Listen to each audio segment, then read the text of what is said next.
हमारा क्लास मिलने वाली है।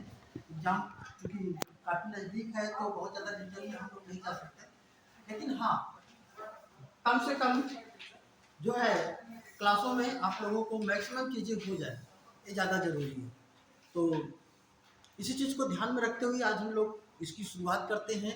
ये अर्थव्यवस्था क्या है ना, और जो है इसके अंतर्गत क्या क्या चीज़ें हम लोग पढ़ेंगे, और कुछ जो भी चीज़ें हो सकती है जितनी मैक्सिमम। तो आज का हम लोग टॉपिक डाल देते हैं, है ना, इंट्रोडक्शन ऑफ इकोनॉमी, है ना, या अर्थव्यवस्था का परिचय।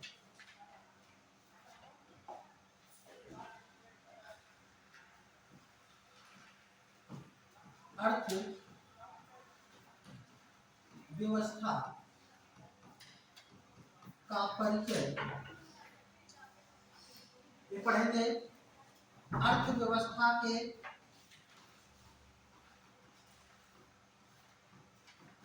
प्रकार एवं आर्थिक प्रणाली, इस पे बात करेंगे हम लोग। और साथ में ही हम लोग पढ़ेंगे आज राष्ट्रीय आय के बारे में। राष्ट्रीय आय, ठीक है ना, कोशिश रहेगी कि इसे हम लोग मैक्सिमम चीजों को कवर कर लें, ठीक है। चलिए, तो अर्थव्यवस्था का परिचय अगर हम बात करें, ये आया कहाँ से, सबसे पहले इसमें क्या क्या चीजें आप लोगों को ध्यान रखनी है, ठीक है। तो सबसे पहले हम डालिएगा अर्थव्यवस्था का परिचय, है ना। परिचय की अगर हम बात करें, परिचय जो आप लोगों को महत्वपूर्ण चीजें लगे उसे आप लोग नोट करते चलिएगा, ठीक है ना। जो चीजें मुझे लगेगा मैं नोट करा दूं तो नोट कर लीजिएगा। देखिए, किसी भी क्लास को, है ना, 100% लेने के लिए आपको क्या होना पड़ेगा, 100% हमारे साथ कम्युनिकेट करना पड़ेगा, ठीक है ना। उसे कैसे करेंगे, बहुत सी चीजें ऐसी होती हैं कि जो समझाई जा सकती हैं, लेकिन लिखा पाना हर चीज को संभव। आपको लगता है कि चीजें महत्वपूर्ण हैं तो आप उसे क्या करें, जो है नीचे नोट कर लें अपनी भाषा में, है ना। एक सेंटेंस है, 2 शब्द लिख लीजिए, ठीक है। जैसे कोई अगर ये कहा जाता है कि अर्थव्यवस्था पहले राजनीति का एक भाग हुआ करता था, तो दोनों को अर्थव्यवस्था राजनीति ऐसे लिखिए। मतलब आप लिखें और आप ही समझें, किसी को समझाने की जरूरत नहीं है, लेकिन हाँ घर पे जाए तो उसे अच्छे से आप एक बार देखें तो लिखा, ठीक है ना। ये आपको जानने के लिए जरूरी है, और सभी लोगों का ऐसे क्विज होता है, तो ऐसे लिखिए आप लोग 90 करके क्या करेंगे, आप ऐसी चीजों को नोट करते, जो हम नोट करा देंगे उसे आप लोग ऊपर नोट करेंगे। हम इसलिए यहाँ पे मना करते हैं नोट करने की बेटा, क्योंकि ह्यूमन नेचर है कि जब हम लोग पढ़ते हैं और कुछ ऐसे शार्ट में लिखे हो, भूल जाते हैं क्या लिखा था, तो फिर बहुत इरिटेट होता है मन, तो पढ़ने में फिर तारतम्यता बिगड़ जाती है, तो पढ़ाई बंद कर देते हैं। तो इससे यहाँ पे बच्चे, ठीक है ना। तो जैसे कि आप जब पढ़ें कभी नोट्स को दोहराए तो आप दोहराए ले पूरा का पूरा। चलिए, तो अर्थव्यवस्था का परिचय की अगर बात करें, ये आया कहाँ से, है ना, इसकी शुरुआत कहाँ से होती है, ठीक है ना। इस धरती पे जब मानव ने जन्म लिया तो कैसा मानव था, जंगली प्रवृत्ति का था, आदम कौन था, कंदमूल फल खाता था। कंदमूल फल खाने के साथ साथ वह पशुओं का शिकार करता था, और धीरे धीरे जब पशुओं का शिकार करने लगा, फिर उसे लगा कि कौन सा पशु हमारे लिए ज्यादा फायदेमंद है और नुकसानदायक है, इसकी पहचान किया। तो उसने कुछ जो पशु थे उनको पालना प्रारंभ किया। उन्हें क्या करना शुरू किया, मानव का पहला पालतू पशु क्या था। अब मेरे कहा जाए कि मानव ने सबसे पहला कौन सा आर्थिक कार्य किया, तो सबसे पहला मानव का आर्थिक कार्य था पशुपालन। क्या था, पशुपालन। तो ध्यान रखिएगा, एक तो ध्यान रखिएगा, मानव का पहला आर्थिक कार्य, कहीं पे नोट कर लीजिएगा, मानव का प्रथम आर्थिक कार्य कृषि नहीं था, ध्यान रखिएगा, क्या था, पशुपालन। क्या था बेटा, पशुपालन। पशुपालन का काम सबसे पहले किया, फिर पशुओं को पालता था, ठीक है ना। और पशुओं को पालता था तो उनको घास खिलाने के चक्कर में कभी यहाँ कभी वहाँ कभी यहाँ, इस तरीके से वो चलता रहता था। और फिर मानव को ये लगा कि कुछ जो है पौधे उगते हैं, फिर उनसे अच्छी चीजें निकलती हैं, तो रुक करके क्या करने लगा, खेती। ठीक है ना। तो इसका मतलब कि मानव का द्वितीय आर्थिक कार्य, हमें अगर हम द्वितीय आर्थिक कार्य की बात करें, द्वितीय आर्थिक कार्य की, तो क्या होगा, कृषि। क्या होगा बेटा, कृषि। कृषि ये द्वितीय आर्थिक कार्य था, और कृषि से ही मानव के जीवन में स्थिरता आई। क्या आई, स्थिरता। अगर हम देखें मानव के जीवन में, मानव के जीवन में स्थिरता किस कार्य से आया, तो ध्यान रखिएगा, किससे, कृषि कार्य से आया। ठीक है ना। अब फिर मानव क्या करने लगा, खेती करने लगा। जब खेती करने लगा तो अतिरिक्त उत्पादन भी हुआ होगा। अब उस उत्पादन को क्या करेगा, वो जो यूज कर पाया यूज करेगा, जो नहीं यूज कर पाया क्या करेगा, लेन देन करेगा। उस समय कोई मुद्रा नहीं थी, कोई लिपि नहीं थी, बात करने का तरीका नहीं था, कोई भाषा नहीं थी। पशुओं की तरीके से वो बोलता था और पशुओं की तरीके से वो समझ जाता था व्यक्ति। लेकिन मानव ने क्या किया, उस समय सामान को लेने देने का काम शुरू किया एक दूसरे का। तो उसको हम लोग कहते थे व्यापार। व्यापार क्या है, वस्तुओं को लेना और देना, यही तो व्यापार है। तो वो जो व्यापार का तीसरा जो कार्य था मानव का, वो था व्यापार। और जो ये व्यापार था, किस पे था, वस्तु विनिमय प्रणाली। वस्तु विनिमय प्रणाली का मतलब वस्तुओं को स्थान पर वस्तुओं को लेना और वस्तुओं को देना। ये वस्तु विनिमय प्रणाली के आधार पर मानव क्या करता था, अपना व्यापार करता था। समय बीतता गया, है ना। क्या हुआ, समय बीतता गया। ये रहा, पाषाण काल खत्म हुआ, जो है आपका हड़प्पा काल खत्म हुआ, वैदिक काल आते आते ये मानव ने खेती करना ज्यादा प्रारंभ किया। और मानव ने उस समय मुद्रा के रूप में एक पशु का प्रयोग करता था, उसे कहते थे गाय, है ना। मानव ने मुद्रा के रूप में सबसे पहले किस पशु का प्रयोग किया, गाय। किसका, गाय। गाय को मानव ने क्या किया, मुद्रा के रूप में प्रयोग किया। कब किया था, वैदिक काल में, युग वैदिक काल में या उत्तर वैदिक काल में, हाँ आप उसे पूर्व वैदिक काल कह सकते हैं। ठीक है ना। मतलब जो वैदिक काल है दो भागों में है, एक युग वैदिक काल है, दूसरा उत्तर वैदिक काल है ना। यही तो आप लोग देखते हैं कि क्या है, 1500 से लेकर के 600 बीसी तक का है ना, यही तो समय। इसको हम क्या करते हैं, 1500 से लेकर के 1000 को हम क्या कहते हैं, ऋग वैदिक काल। ऋग वैदिक काल। और फिर 1000 से 600 को क्या कहते हैं, ये बीसी है, ध्यान रखिएगा। ठीक है ना, ये क्या है, बीसी, बिफोर क्राइस्ट। हम क्या कहते हैं, उत्तर वैदिक काल। क्या कहते हैं, उत्तर वैदिक काल। ध्यान में एकदम बैठाते चलिएगा। अच्छा, ऋग वैदिक काल में मानव किसका प्रयोग करता था, गाय को मुद्रा के रूप में प्रयोग करता था ऋग वैदिक काल में, है ना। और उस समय ऋग वैदिक काल में स्त्रियों के गले में पहनने वाले का आभूषण था जिसका नाम था निष्क। यही जो निष्क है वो उत्तर वैदिक काल में मुद्रा के रूप में प्रयोग किया जाने लगा। उत्तर वैदिक काल में मुद्रा के रूप में गाय का प्रयोग नहीं किया जाता। ठीक है ना।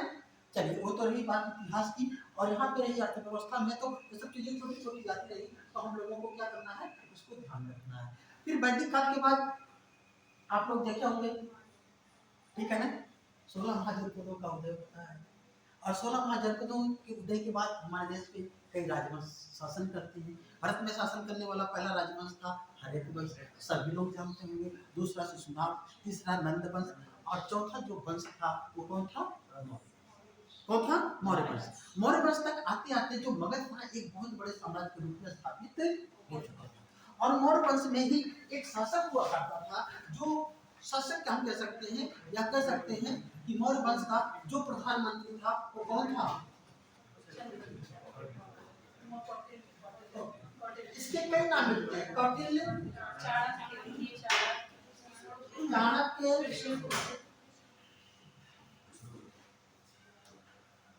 विष्णुगुप्त, और कुछ अजय भी कहा जाता है। क्या कहा जाता है? ध्यान रखिएगा, इसकी नीतियां कुटिल होने के कारण कौटिल्य, पिता का नाम चरण होने के कारण चाणक्य, बचपन का नाम इसका क्या था? विष्णु। इसकी ऐसी नीतियां थी कि कोई भी शासक अगर इसको फॉलो करता तो कभी पराजित नहीं हो सकता है था। इसलिए कुछ स्थानों पे इसे अजय के नाम से भी संबोधित किया। इसने एक पुस्तक लिखी थी, चाणक्य ने क्या लिखा था? क्या लिखा था? अर्थशास्त्र पुस्तक जरूर लिखी थी, लेकिन इस अर्थशास्त्र पुस्तक को इसने केंद्र बनाया था राजा। एक राजा को कैसा होना चाहिए इसके बारे में उसने बताने की कोशिश की, ठीक है ना। तो बताया कि एक राजा को अपने राज्य को स्थापित करने के लिए साम दंड भेद सभी नीतियों का पालन करना चाहिए। एक राजा को जब ये लगे कि उसके शत्रु राज्य में जनता संतुष्ट है तो उस पर आक्रमण कर देना चाहिए, ये सबसे उपयुक्त समय होता है। राजा को अपने अंगरक्षकों में महिलाओं को शामिल करना चाहिए, क्योंकि महिलाएं पुरुषों की तुलना में ज्यादा वफादार होती हैं, इसका मानना था। उसने कहा गुप्तचरी व्यवस्था में महिलाओं को रखना चाहिए, क्योंकि महिलाएं गुप्तचरी का भी अच्छा काम करती हैं। जो काम पुरुष नहीं कर सकता है वो महिलाएं क्या करती है, उसे पता कर लेती हैं, इसलिए गुप्तचर व्यवस्था में रखना चाहिए। बहरहाल इससे कोई मेरी बातों से सहमत हो सकता है, यह आसान है, लेकिन चाणक्य ने कहा था कुछ बातें हमने कह दिया और सब के राजा को केंद्र बना करके लिखा, और पूरी की पूरी बात ही राजा को जब केंद्रित की तो कैसी बातें हो गई? ऐसी बातें हो गई राजनीति। तो ये जो अर्थशास्त्र पुस्तक है, यह पुस्तक आर्थिक ना होकर के कैसी पुस्तक है? राजनीति। तो ध्यान रखिएगा, अर्थशास्त्र पुस्तक कैसी पुस्तक है? राजनीति, आर्थिक पुस्तक नहीं है, ठीक है ना। यद्यपि इसमें कुछ आर्थिक क्रियाकलापों का भी वर्णन किया गया है, लेकिन मुख्य रूप से क्या है, यह एक राजनीतिक पुस्तक। ठीक, फिर समय बीतता गया, आप देखेंगे है ना, प्राचीन काल के बाद मध्यकाल आता है, मध्यकाल के बाद आपका आधुनिक काल आता है, और आधुनिक काल आते आते ये जो अर्थशास्त्र है, जो राजनीति के अंतर्गत कभी ये काम करता था, इतना महत्वपूर्ण होने लगा कि राष्ट्रीय स्तर पर, अंतरराष्ट्रीय स्तर पर जितने भी विचारक थे अपने विचार देने लगे कि मांग क्या है, किसने कहा पूर्ति क्या है, किसी ने कहा कि मुद्रा क्या है, किसी ने कहा कि महंगाई क्या है, किसी ने कहा कि बेरोजगारी क्या, अपने अपने लोग विचार देने लगे और कहा कि यह महत्वपूर्ण विषय है और इसे राजनीति से अलग करके इसका अध्ययन किया जाए। क्या करना चाहिए? राजनीति से अलग। इसके लिए कई सम्मेलन का आयोजन किया गया और अंततः 1776 ईस्वी में, ये बातें महत्वपूर्ण है, नोट करते चलिएगा। अरे 1776 ईस्वी में एक व्यक्ति थे, उनका नाम था एडम स्मिथ। एडम स्मिथ साहब ने एक पुस्तक लिखी थी, ठीक है ना। उस पुस्तक का नाम था एन इंक्वायरी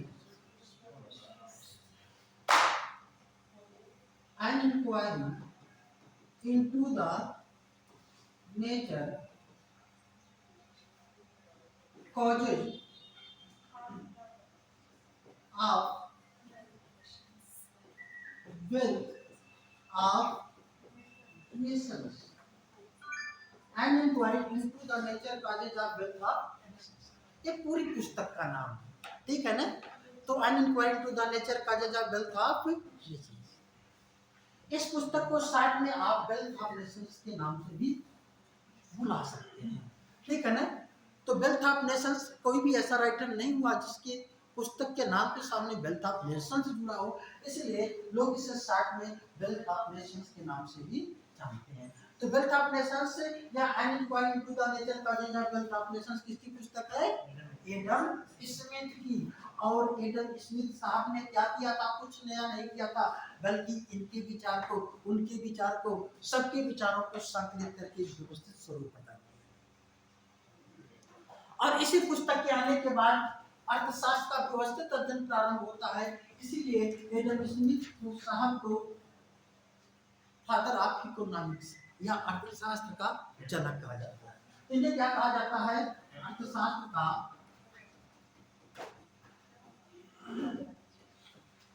अर्थशास्त्र का क्या कहा जाता है? जनक कहा जाता है। किसको? Adam Smith. एडम स्मिथ साहब की एक डिफिनेशन बहुत फेमस है। इन्होंने कहा था अर्थशास्त्र धन का विज्ञान है ना? अर्थशास्त्र क्या है? धन का विज्ञान है। Economics is the science of wealth. अर्थशास्त्र क्या है? धन का विज्ञान है। किसने कहा था? एडम स्मिथ साहब ने। सबके डिफिनेशन को मत जाइएगा, लेकिन इनको जानते रहिएगा, आपको मालूम चलेगा कि क्या विचार दिए। ठीक है ना? तो अर्थशास्त्र धन का विज्ञान है, किसने कहा था? अर्थशास्त्र धन का क्या है? विज्ञान है। किसने कहा? ठीक। आधुनिक अर्थशास्त्र का जनक किसे कहा जाता है? जेएम क्वींस को। आधुनिक अर्थशास्त्र का जनक किसे कहते हैं? JM queen's.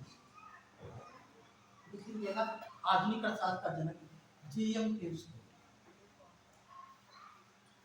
आधुनिक अर्थशास्त्र का जनक,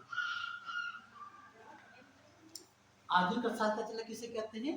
जेएम क्वींस। हाँ, जेएम क्वींस। जेएम क्वींस को क्यों कहा जाता है? दरअसल में जेएम क्वींस ने ही पहली बार ये बताने की कोशिश किया था कि विश्व में महामंदी क्यों आई थी और उससे कैसे निकला जा सकता है। तो महामंदी, विश्व की महामंदी कब आई थी? विश्व की महामंदी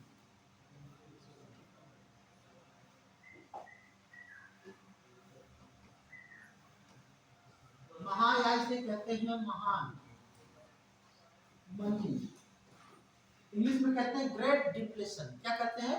ग्रेट डिप्रेशन।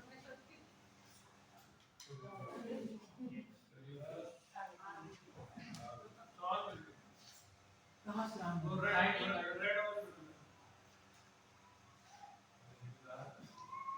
चलिए सुन, ऐसे लिखते हैं, विश्व की महान मंदी, ठीक है ना? कब आई थी? 1929 और 30 में। 1929 और 30 में। और इस 29 और 30 में जब मंदी आई थी तो जेएम क्वींस ने 3 बातें कही थी, उसको ध्यान रखिएगा। वो बातें कौन थी? इन्होंने 3 बातों को बताने की कोशिश किया। सबसे पहले एक सिद्धांत दिया था, तरलता जाल का सिद्धांत। क्या सिद्धांत दिया था? तरलता जाल। दूसरा, नोट करते चलिएगा, फिर लिखेंगे नहीं हम, ठीक है? इन्होंने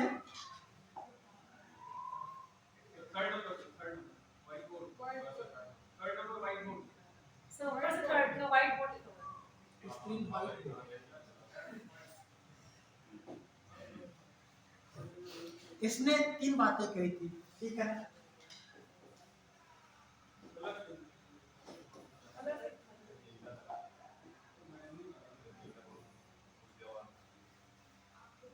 सोचते कि अधिक से अधिक बताते, अधिक से अधिक चीजें पढ़ाते, लेकिन ये लोग भी नहीं चाहते।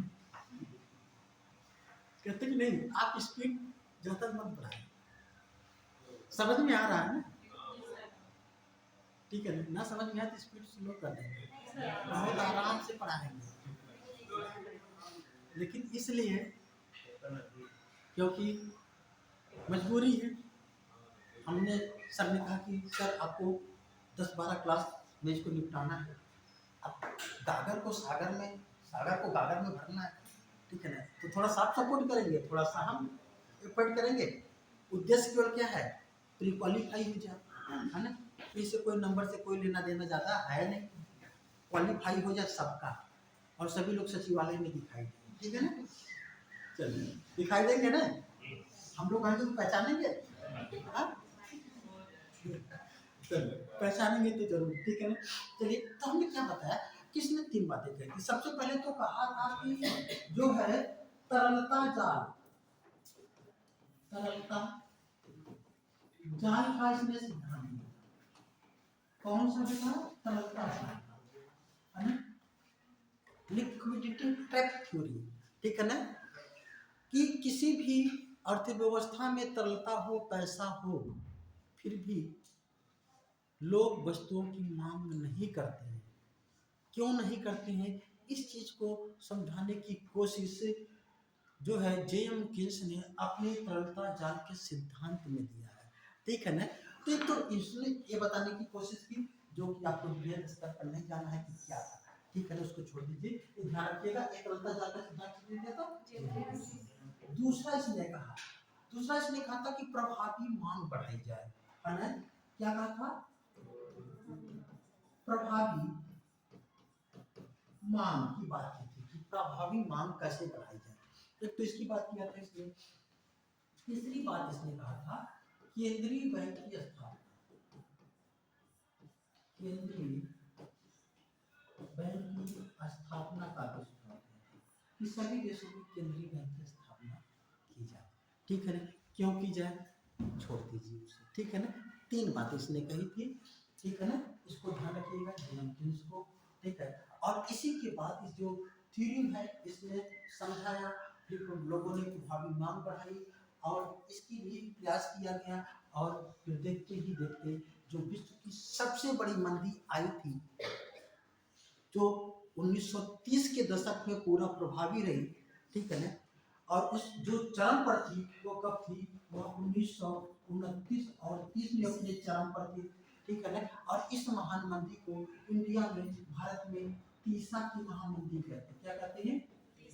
तीसरा की महामंदी। तो तीसरा की महामंदी अपने चरम पर कब थी, तो 1929-30 में। किस दशक में थी? 1929 के दशक में थी। ठीक है ना, इस चीज को ध्यान रखिएगा। बहरहाल इन्हें आगे कक्षा का चंद्र हो गया, परिचय हो गया। अब हम लोग आ जाते हैं दूसरे टॉपिक पे। दूसरा टॉपिक क्या था?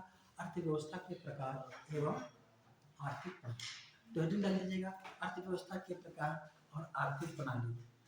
तो बच्चे मुस्कुरा रहे हैं, सर तो पिछली क्लास में कुछ समझाया, समय की बात होती है। ठीक है ना, अर्थव्यवस्था के प्रकार और आर्थिक प्रणाली।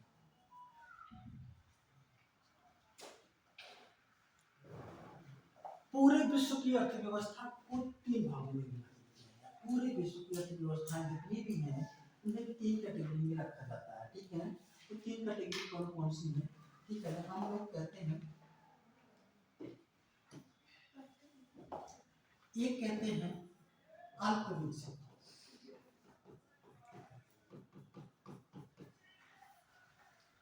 अर्थव्यवस्था।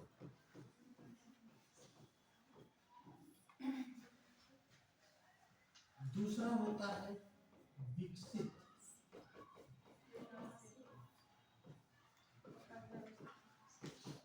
अर्थव्यवस्था।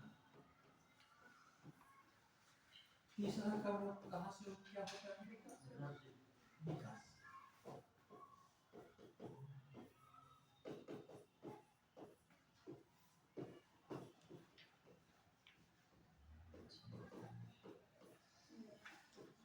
विकासशील अर्थव्यवस्था। ठीक है ना।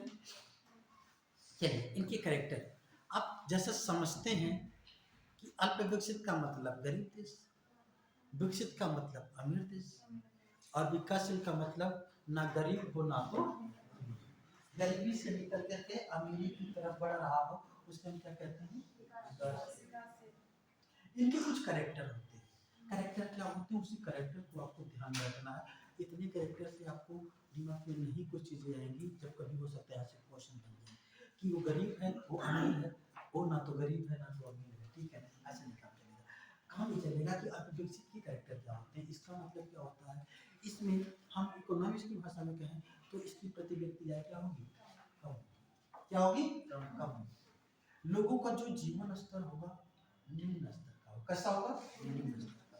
लोग अपना जीवन निर्वाह की स्थिति को प्राप्त कर रहे होंगे। जीवन निर्वाह की स्थिति वह स्थिति होती है जब व्यक्ति केवल जीवन जिए। ठीक है ना, केवल मतलब उसका सुबह से शाम तक केवल 2 रोटी के जुगाड़ की बातें हो और कोई बातें ना हो। शिक्षा क्या है, स्वास्थ्य क्या है, कोई मतलब नहीं, केवल भोजन की ही उसको तक वो सीमित रहे, तो हम कहते हैं जीवन निर्वाह। ठीक है ना, जीवन निर्वाह की स्थिति को होगा। इसका मतलब ऐसी इस प्रकार की अर्थव्यवस्था में शिक्षा का अभाव होगा। क्या होगा? शिक्षा का अभाव होगा। ठीक है ना, स्वास्थ्य सेवाएं बेहतर, लोग कुपोषित होंगे। कैसे होंगे? जब लोग कुपोषित होंगे तो वहां पे लोगों के अंदर जीवन प्रत्याशा क्या होगी? कम होगी। ठीक है ना, जो बाल मृत्यु दर होगा वो भी ज्यादा होगा। ठीक है ना, जो जन्म दर होगी वो भी ज्यादा होगी। ज्यादा लोग जन्म लेंगे और ज्यादा लोगों की मृत्यु भी हो जाएगी। जनसंख्या में ज्यादा जन्म तो लेंगे लेकिन ज्यादा लोगों की मृत्यु भी हो जाएगी, इसलिए जनसंख्या में वृद्धि ना के बराबर दिखाई देगी। मतलब स्थिरता की स्थिति या थोड़ा बहुत यहाँ पे वृद्धि दिखाई देगी। ठीक है ना, इस प्रकार की अर्थव्यवस्था में जनसंख्या में क्या दिखाई देती है? स्थिरता। बचत कम होगा, निवेश नहीं होगा। विकास की मुख्य जिम्मेदारी सरकार की होगी, लेकिन सरकार भी बहुत ज्यादा महत्वपूर्ण स्थिति में नहीं होगी। निजी क्षेत्र यहाँ पे शून्य दिखाई देगा। ठीक है ना, एक तो गरीबी की स्थिति हो गई। अब दूसरा देखिए, विकसित अर्थव्यवस्था में ठीक इसका उल्टा कर देंगे। यहाँ पे प्रति व्यक्ति आय क्या होगी? क्या होगी? यहाँ के लोगों का जीवन स्तर कैसा होगा? अच्छा होगा। इनका स्वास्थ्य और शिक्षा कैसी होगी? अच्छी होगी। स्वास्थ्य और शिक्षा क्या होगी? अच्छी होगी। यहाँ पे भी जन्म दर और मृत्यु दर क्या होंगे? जन्म दर भी कम होगा और मृत्यु दर भी कम। यहाँ पे भी होगी। यहाँ पे भी जनसंख्या में स्थिरता या नकारात्मक स्थिति पाई जाएगी। मतलब या तो जनसंख्या स्थिर दिखाई देगी या तो जनसंख्या कम होने की प्रवृत्ति दिखाई देगी। अच्छा, विकास अल्प विकसित में वहां पे स्थिरता और वृद्धि की संभावनाएं दिखाई देंगी। यहाँ पे स्थिरता या कमी की संभावनाएं दिखाई देंगी। क्यों? यहाँ पे देखिए, जो विकसित कंट्री होगी यहाँ पे क्या होगा? जन्म दर कम इसलिए हो जाएगा क्योंकि पढ़े लिखे लोग हो जाएंगे, समझदार हो जाएंगे। और समझदार लोग क्या करते हैं? हम दो हमारे दो, या तो हम दो हमारे एक, इसी पे तो आते हैं। ठीक है ना, अब मान लीजिए हम दो हमारे एक पे आ जाएंगे तो क्या होगा? जनसंख्या बढ़ेगी कि घटेगी? कुछ तो ऐसे भी हैं जो एकदम डेवलप कंट्री वाले हैं, एडवांस कंट्री वाले हैं, वो कहते हैं कि कौन झंझट ले, बच्चे नहीं रहेंगे कोई बात नहीं, जीवन जीना है। ठीक है ना, तो जब इस मानसिकता के जब लोग होंगे तो क्या होगा? फिर वहां पे जनसंख्या कम होगा। ठीक है ना, तो एजुकेशन का वहां पे प्रभाव दिखा। जितने भी विकसित देश के लोग हैं, ठीक है ना, और विकसित देशों में जो महानगर के लोग हैं वहां पे जनसंख्या में जानते बहुत कमी दिखाई देती है। जैसे भारत जैसे देशों में जो विकासशील देश है यहाँ की जनसंख्या बहुत तेजी से बढ़ती है। क्यों? क्योंकि यह बीचों बीच बीच की स्थिति में होता है। यहाँ पे क्या होगा? यहाँ पे लोगों की प्रति व्यक्ति आय अपेक्षाकृत अल्प विकसित देशों की तुलना में ज्यादा होगी। यहाँ पे जन्म दर ज्यादा होगी और मृत्यु दर में थोड़ी सी गिरावट होगी। जन्म दर ज्यादा क्यों होगी? मृत्यु दर में क्यों गिरावट होगी? पहली बात तो कुपोषण थोड़ा सा कम होगा, स्वास्थ्य सुविधाओं का विकास होगा, लेकिन जन्म दर कम इसलिए नहीं होगा क्योंकि लोग इतने ज्यादा एजुकेटेड नहीं होंगे कि जनसंख्या की वृद्धि पर नियंत्रण स्थापित करें। इसलिए जन्म दर क्या होगी? ज्यादा होगी और मृत्यु दर अपेक्षाकृत जब कम होगी तो जो जनसंख्या है वो क्या होगी? तो जनसंख्या बढ़ेगी। तो जनसंख्या बढ़ेगी और जनसंख्या विकासशील देशों में ही जनसंख्या विस्फोट की स्थिति होती है। किसकी स्थिति होती है? जनसंख्या। भारत में जनसंख्या कब बढ़ी है? सबसे ज्यादा जनसंख्या भारत में 1960, 70 और 80 के दशक में दिखी और सबसे ज्यादा जनसंख्या की वृद्धि कर रही है 1971 की जनगणना। ठीक है ना, कब? 1971 की जनगणना में। ध्यान रखिएगा, कभी क्वेश्चन आ जाए कि किस जनगणना में जनसंख्या की वृद्धि दर सर्वाधिक थी, तो वह थी 1971 की जनगणना में थी और वह जनसंख्या की वृद्धि थी 24.8। कितना? 24.8%, लगभग 25%। इसका मतलब 25% का मतलब हुआ कि पिछले 10 सालों में भारत में 1/4 जो लोग हैं, 1/4 आबादी बढ़ गई। ठीक है ना, तो बहुत बड़ी आबादी है। ठीक है ना, मतलब कि हर 10 साल में हमारे देश के लोग पाकिस्तान जैसे देश को पैदा करते रहते हैं। ठीक है ना, उसकी आबादी इतनी, तो बहुत ही नॉर्मल सी बात है। ठीक है, तो लेकिन अभी जो 2011 की जनगणना हुई है तो ध्यान रखिएगा बेटा, इसमें 2071 की बात 81 में थोड़ा सा कम हुई, फिर 91 में और कम हुई, 2001 में और कम हुई, और 2011 में इस जनसंख्या की वृद्धि अब कितना हो गई है 17.7। ठीक है ना, इतने पे आकर के सिमट गए। और आने वाली जब जनगणना होगी तो जनसंख्या की वृद्धि दर वो 17.7 से भी कम हो जाएगी, ज्यादा ज्यादा 15 होगी या 16 होगी, एक अनुमान ये है, ध्यान रखिएगा। ठीक है ना, क्योंकि अब भारत उस ओर मुख कर लिया है, ठीक है ना, कि यहाँ पे लोग एजुकेटेड होते जा रहे हैं। अब यहाँ पे हम तो हमारे दो के सिद्धांत पे सभी काम कर रहे हैं, है ना। हमारे जो पेरेंट्स थे, आप लोगों के पेरेंट्स थे, वो लोग क्या करते थे, उनको ये नहीं था, हम तो उनके 4 5 6, ठीक है ना। अब ये जनरेशन क्या कर रही है, हम दो हमारे दो, इसी जनरेशन में कुछ लोग और एडवांस होते जा रहे हैं, हम दो हमारे, हो रहा है ना। तो एक प्रवृत्ति आ रही है और किसी को कहने की जरूरत नहीं, कहना पड़ रहा है। हाँ, कहना की जरूरत पड़ी थी 1971 में जब जनगणना बढ़ रही थी ना, श्रीमती इंदिरा गांधी हमारे देश की प्रधानमंत्री थी, उन्होंने कहा क्या करें, ये तो भारतीय ऐसे जनसंख्या बढ़ाएंगे तो विकास सब शून्य हो जाएगा। बहुत कोशिश किया, निवेदन किया, योजनाएं चलाई, प्रचार प्रसार चलाया कि हम दो हमारे दो, छोटा परिवार सुखी परिवार, लेकिन कुछ हुआ नहीं। अंततः तो उन्होंने संशोधन करके, ठीक है ना, और एकाधिकार के जो है अपने पास बहुत ज्यादा पावर रखी और लॉ एंड ऑर्डर पे काम करना शुरू किया। और कहीं ना कहीं उनका उद्देश्य ये रहा होगा कि हमारे देश में विकास हो, ठीक है ना। हम लोग आयरन लेडी कहते हैं उनको, ठीक है ना। हाँ, उस समय तक हम लोग माइंडसेट नहीं था, लोगों को इतना एजुकेशन नहीं था कि लोग मेंटली तैयार हो कि नहीं ठीक है हम तो हमारे टू चाइल्ड पॉलिसी आई थी, है ना। उसी समय चाइना में 1 चाइल्ड पॉलिसी आई थी, और चाइना में 1 चाइल्ड पॉलिसी सक्सेस थी, और इंडिया में 2 चाइल्ड पॉलिसी सक्सेस, ठीक है ना। क्योंकि यहाँ पे जनता की सरकार, जनता के लिए, जनता के द्वारा, जनता जो चाहे वो करे, ठीक है ना। लेटर तो हम बात कर रहे थे, ये तो तीनों की एक कैरेक्टर हो गए, ठीक है ना। ये 3 प्रकार की अर्थव्यवस्थाएं होती हैं, कैरेक्टर समझ में आ गया होगा।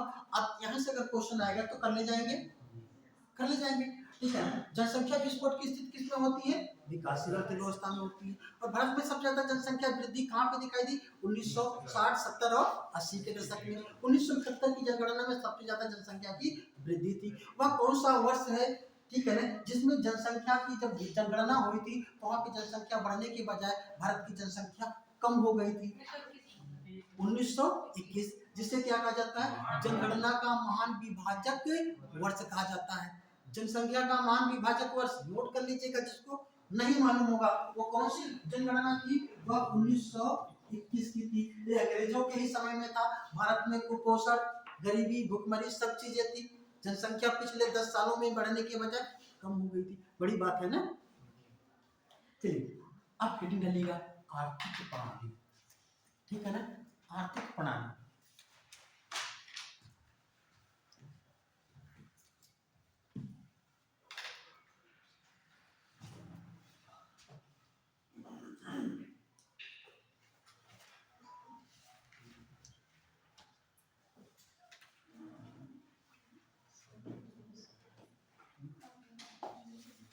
आर्थिक प्रणाली है ना, इकोनॉमिक सिस्टम, ठीक है ना।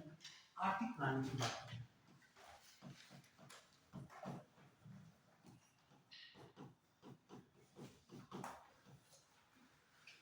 क्या मैं समझाऊंगा, आप लोग इसको समझ लीजिए। पूरे विश्व की जितने भी देश हैं 3 भागों में विभाजित है, और ये तीनों प्रकार के जो देश हैं ये अपने देश के विकास के लिए किसी न किसी सिस्टम को फॉलो किए हैं, और उसी सिस्टम को ही हम लोग जो है आर्थिक प्रणाली कहते हैं। कुछ ऐसे देश हैं जो क्या है, पूंजीवादी है, क्या है, पूंजीवादी, आर्थिक प्रणाली को अपनाए हैं। एक पूंजीवादी आर्थिक प्रणाली क्या है इसको हम जानेंगे, इसके भी थोड़ा सा कैरेक्टर बेटा। फिर समाजवादी, आर्थिक प्रणाली देखेंगे, फिर देखेंगे मिश्रित आर्थिक प्रणाली,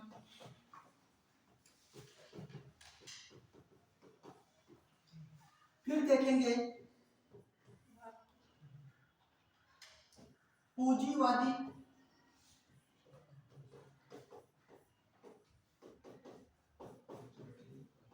आर्थिक मिश्रित प्रणाली, या इसी को हम कहते हैं बाजार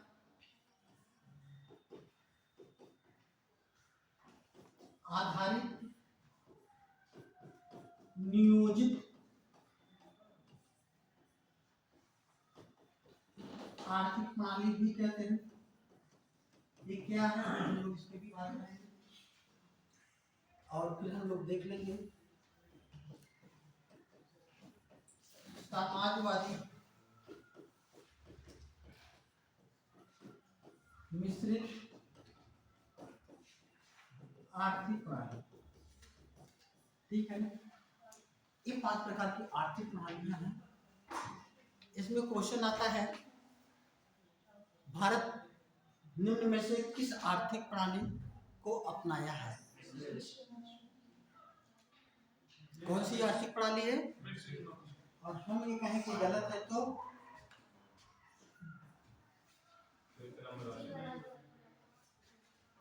चलो बताते हैं सही क्या है गलत क्या है, क्या करोगे।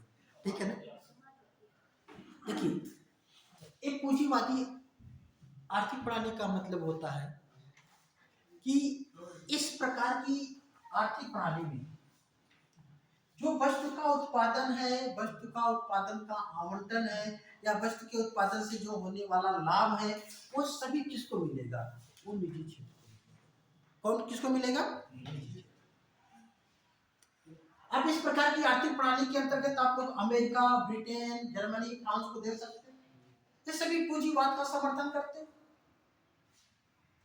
मतलब वहां पे सरकार तो होगी, लेकिन सरकार की भूमिका आर्थिक विकास में नहीं ना होकर के किसमें होगी? केवल एक सुविधा प्रदायक के रूप में। आप भी प्रशासनिक अधिकारी बनने जा रहे हैं, अब यहाँ पे भी भारत में आप क्या होंगे? एक सुविधा प्रदायक के रूप में होंगे। ठीक है ना, और बाकी विकास का काम आर्थिक एजेंसियां, निजी एजेंसियां को सौंप दिया जा रहा है। धीरे धीरे आप देख रहे हैं निजीकरण हो रहा है। क्यों हो रहा है? वो हमारी आपके ना तो रोकने की बस की बात है और ना रोकना चाहिए। ठीक है ना, दोनों बातें। ठीक है ना, तो पूंजीवादी आर्थिक, अब इस प्रकार की आर्थिक प्रणाली की और क्या खामी बात, अच्छाई क्या है और खराबी क्या है? इस प्रकार की आर्थिक प्रणाली में जब आवंटन निजी क्षेत्र के द्वारा किया जाएगा, इसका मतलब निजी क्षेत्र को लाभ होगा। इसका मतलब जो पूंजी होगी वो डिसेंट्रलाइजेशन होगी। लेकिन जरूरी नहीं है कहीं एक ही दो ही उद्योगपति के अंतर्गत हो, लेकिन ऐसा माना जाता है कि इसमें जब ज्यादा लोग भागीदार होंगे तो क्या होगा? पूंजी का संकेंद्रण नहीं होगा, विकेंद्रीकरण दिखाई देता है।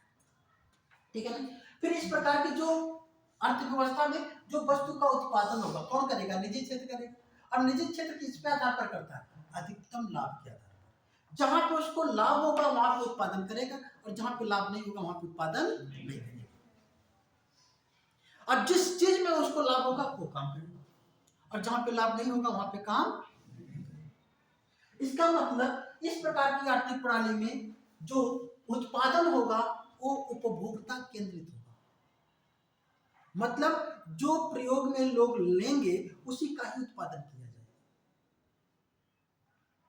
हम कहें उपभोक्ता केंद्रित, या उपभोक्ता के आधार पर होगा, या कहीं बाजार के ही आधार पर होगा। लेकिन इस प्रकार की आर्थिक प्रणाली में ऐसा नहीं है।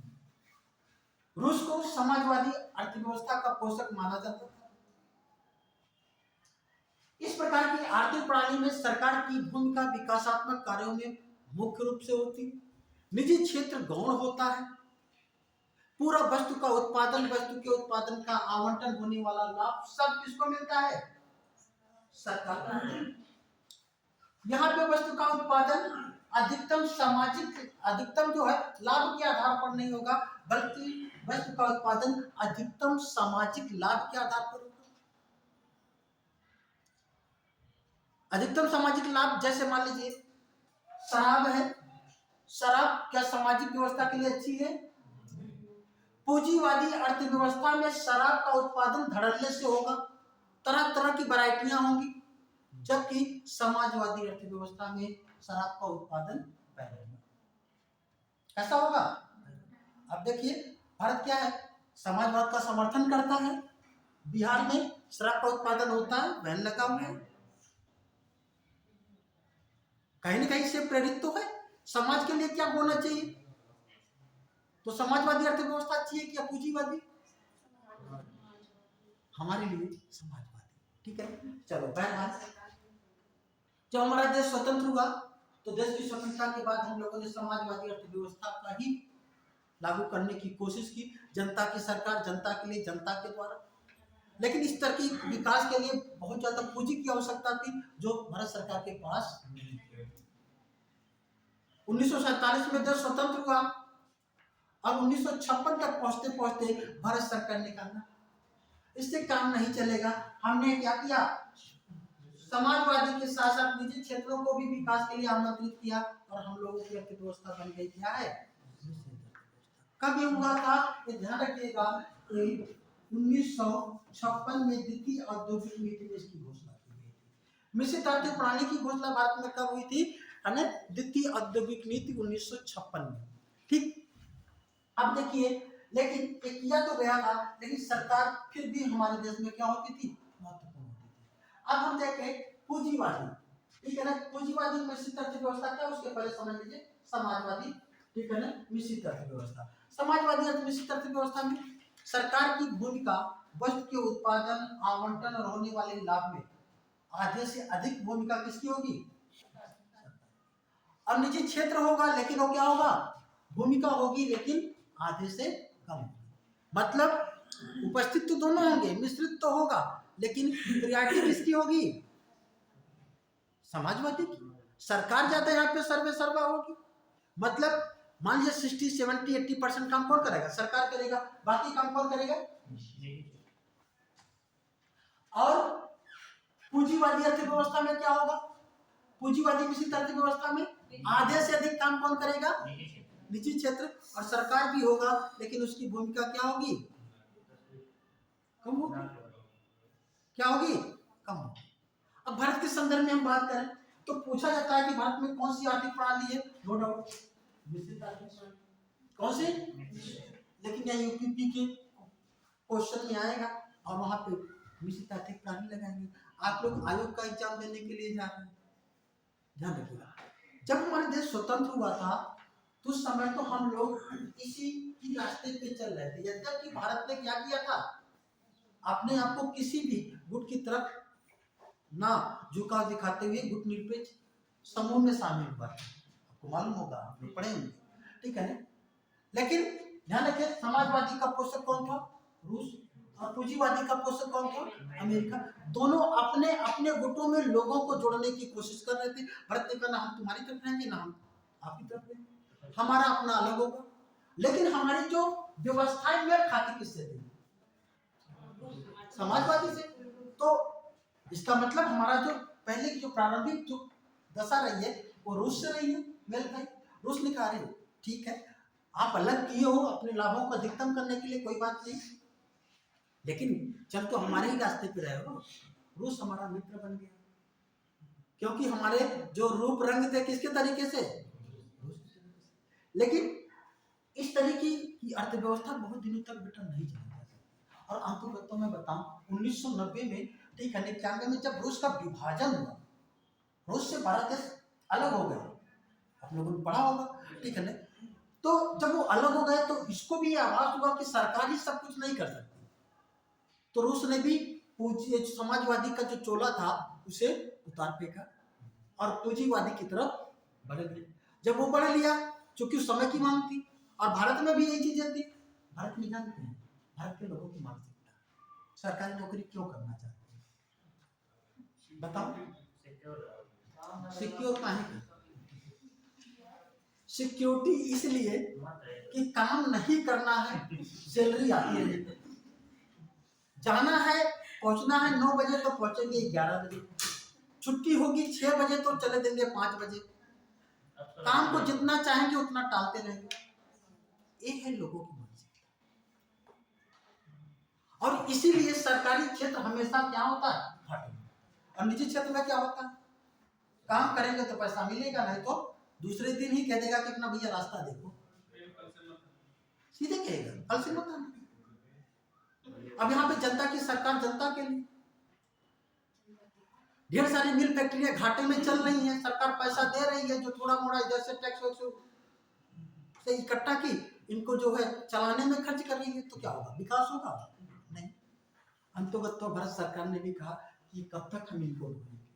और 1991 में भारत सरकार ने अपनी आर्थिक नीति में बहुत बड़ा परिवर्तन किया, जिससे हम लोग नई आर्थिक नीति कहते हैं। उस नई आर्थिक नीति में हम लोगों ने या भारत सरकार ने क्या किया, एक पूंजीवाद की तरफ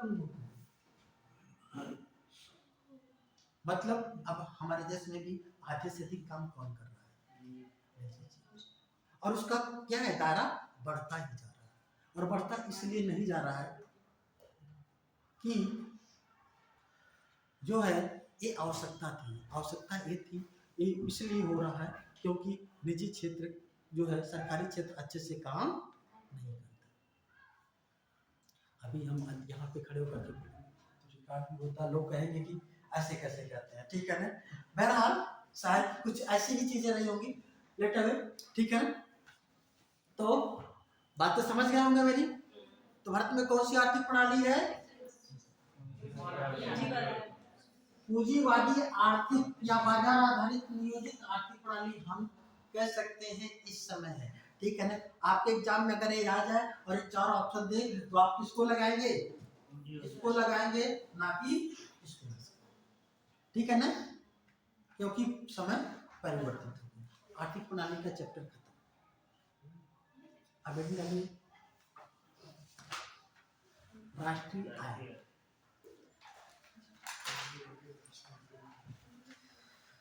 समझ में आ रहा है ना, कोई दिक्कत? क्या होगा, क्या होगा, ज्यादा शॉर्टकट हो रहा है? नहीं, देखो क्या होता है ना, देखो क्या है, अगर आप इसको सीरियस होकर के समझिए, ठीक है ना, मुझे क्या है बेटे, 4 चैप्टर खत्म हो उससे क्या फायदा है, एग्जाम सामने है, जितना मैक्सिमम मुझसे ईमानदारी से हो सकता है मैं करता हूँ, बाकी ऊपर वाला है, ठीक है ना। और आप लोगों का खुद का मेहनत काम करेंगे, ठीक है ना, हमारे पढ़ाने से सब कुछ नहीं होगा। चलिए आगे हम लोग देखते हैं राष्ट्रीय आय, हेडिंग डालिएगा नेशनल इनकम। राष्ट्रीय आय किसे कहते हैं,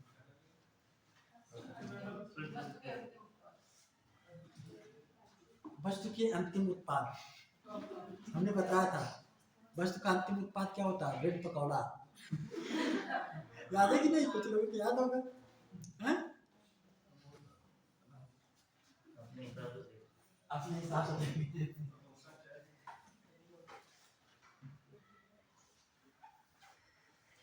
ठंडक के समय में जिस चीज को याद किया गया, गर्मा गर्म मिल जाए बैठे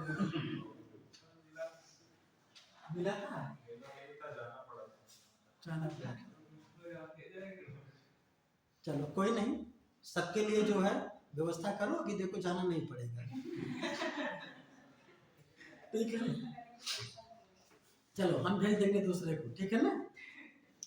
चलो मतलब देखो बेटा, बोझिल मत बनाना, ठीक है ना, इसलिए हंसते मुस्कुराते हुए जब पढ़ेंगे तो सब चीजें दिमाग में रहेंगे, मतलब स्ट्रेस लेकर के बैठे हैं, ठीक है। चलिए हम लोग देखते हैं राष्ट्रीय आय, national income, what is the national income, राष्ट्रीय आय।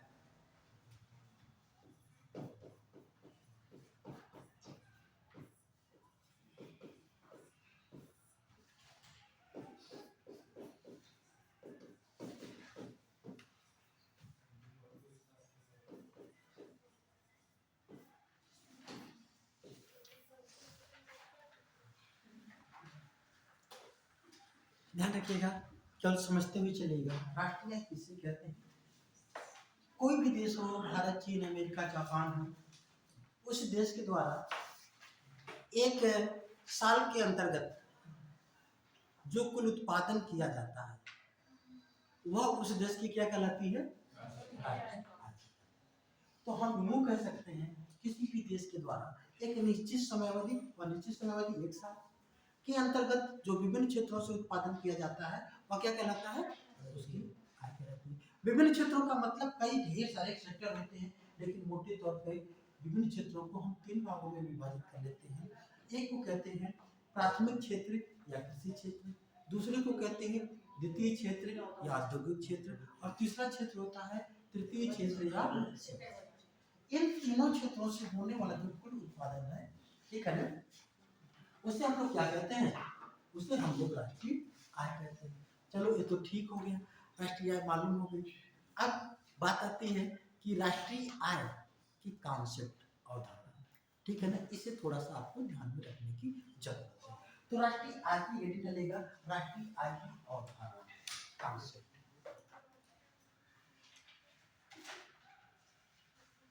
ठीक है ना। एक होता है जीडीपी, जिसे हम कहते हैं सकल घरेलू उत्पाद। क्या कहते हैं? सकल घरेलू उत्पाद। साथ में हम लोग कहते हैं जीडीपी, ग्रॉस डोमेस्टिक प्रोडक्ट। क्या कहते हैं? Gross domestic product. जीडीपी क्या है? इस चीज को समझिएगा।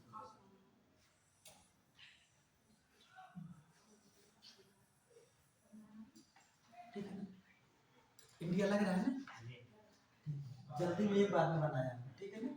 आप लोग एक बार में इतना अच्छा नहीं बनाए, बढ़िया बनाते हैं ना।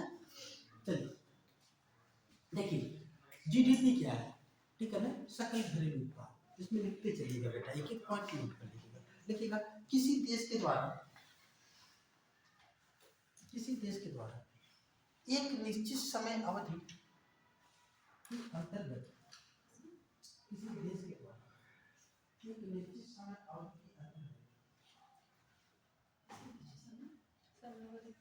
देश के विभिन्न क्षेत्रों से समय अवधि के अंतर्गत देश के विभिन्न क्षेत्रों से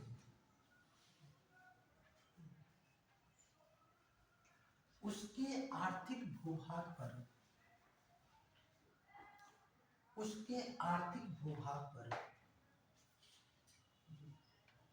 होने वाला कुल उत्पादन, भूभाग पर होने वाला कुल उत्पादन, चाहे वह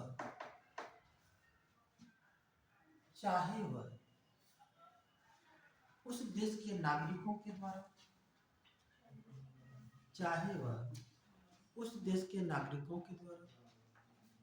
या विदेशी नागरिकों के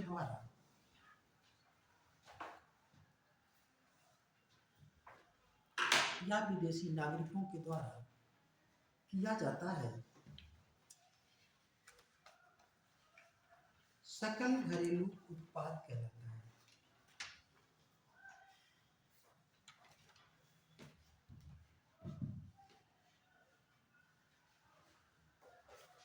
क्या कहलाता है? सकल घरेलू,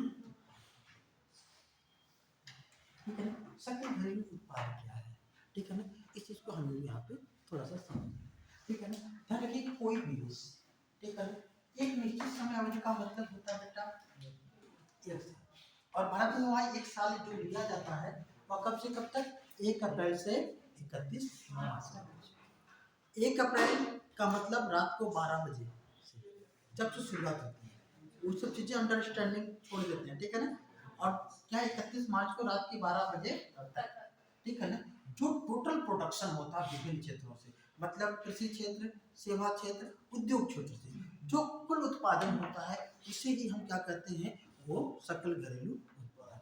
और ध्यान रखिएगा इसमें टर्म जुड़ा हुआ है उसके आर्थिक भूभाग का। अगर ये आर्थिक भूभाग का मतलब होता है,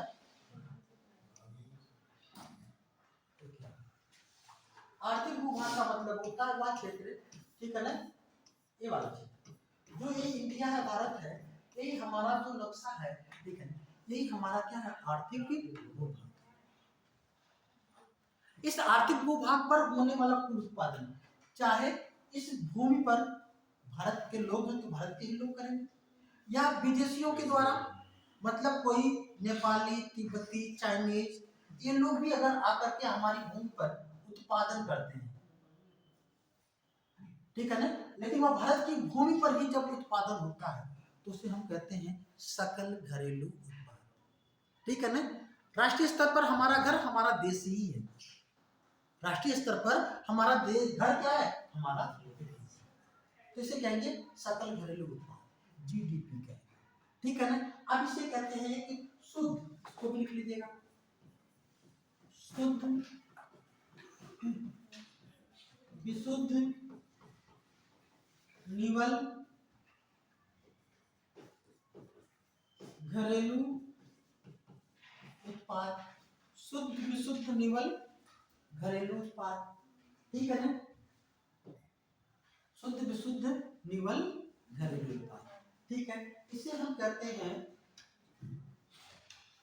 एनडीपी, क्या कहते हैं, net domestic product, net domestic product, ध्यान रखिएगा।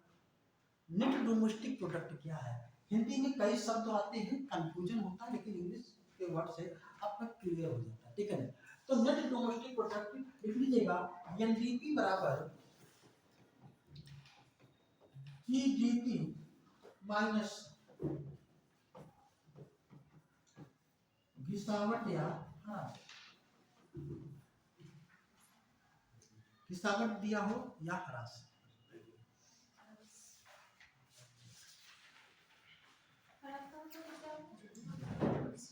लिखिए।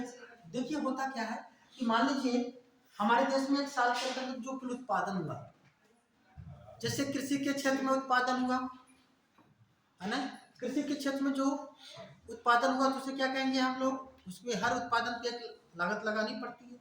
लेकिन जो औद्योगिक क्षेत्र है, उद्योग के क्षेत्र में एक बार मिल फैक्ट्री कारखाना लगा दिया गया तो वो तो हर साल काम करता रहेगा, तो उसके द्वारा अगर कहा जाए कितना उसने शुद्ध रूप से उत्पादन किया, तो हम देखेंगे कि उसके द्वारा प्रोडक्शन के दौरान जो कुल उत्पादन हुआ, मतलब जो जीडीपी है, जो उससे जो उसका पार्ट घिस गया, किसका, मशीनों का, या हम उसे माइनस कर लें, या ह्रास का मतलब होता है, ठीक है ना, जो उसमें ह्रासमेंट आया, इंग्लिश में शब्द प्रयोग किया जाता है डिप्रिसिएशन, क्या कहते हैं, डिप्रिसिएशन, है ना। तो एनडीपी बराबर जीडीपी माइनस डिप्रिसिएशन, मतलब जो ह्रास होता है, जो क्षति होती है, उसको भी एक अनुमान लगा करके उसको हम माइनस कर लें तो हम बता सकते हैं शुद्ध रूप से इतने का उत्पादन।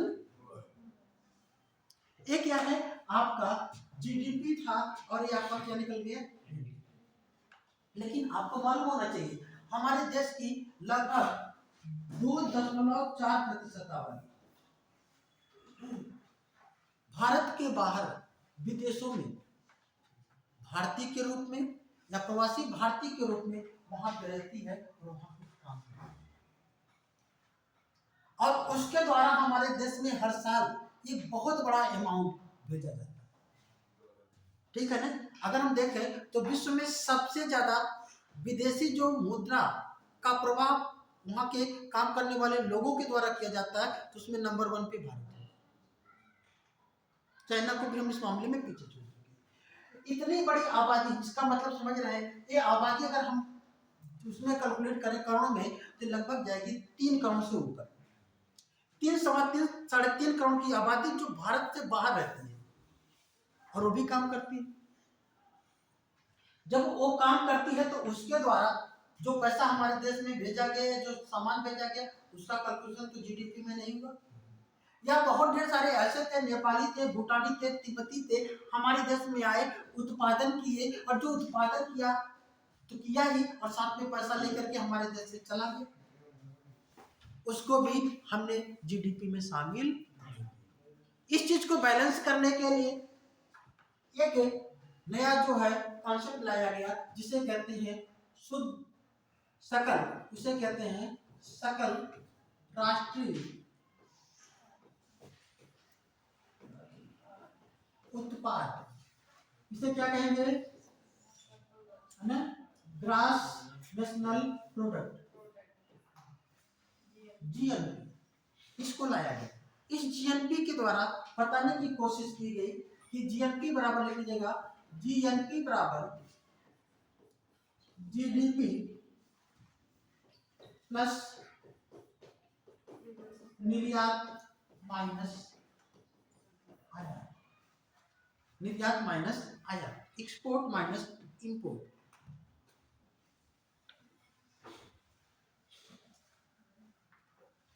अब ध्यान रखिएगा, आयात का मतलब जो हमने वस्तुओं को खरीदा, निर्यात का मतलब जो हमने वस्तुओं को विदेशों में बेचा। और ध्यान रखिएगा, इतना तो सभी जानते हैं, लेकिन आयात निर्यात यहाँ पे इतना ही आपको जानने की जरूरत नहीं है, और भी जानना है। कहीं पे लिख लीजिएगा, निर्यात किसे कहते हैं, निर्यात। सर निर्यात में क्या लिखिएगा, निर्यात कोई ऐसी आर्थिक क्रियाविधि, निर्यात में, एक्सपोर्ट में कोई ऐसी आर्थिक क्रियाविधि जिससे विदेशी आय की प्राप्ति हो, जिससे विदेशी आय की प्राप्ति हो, निर्यात कहलाता है।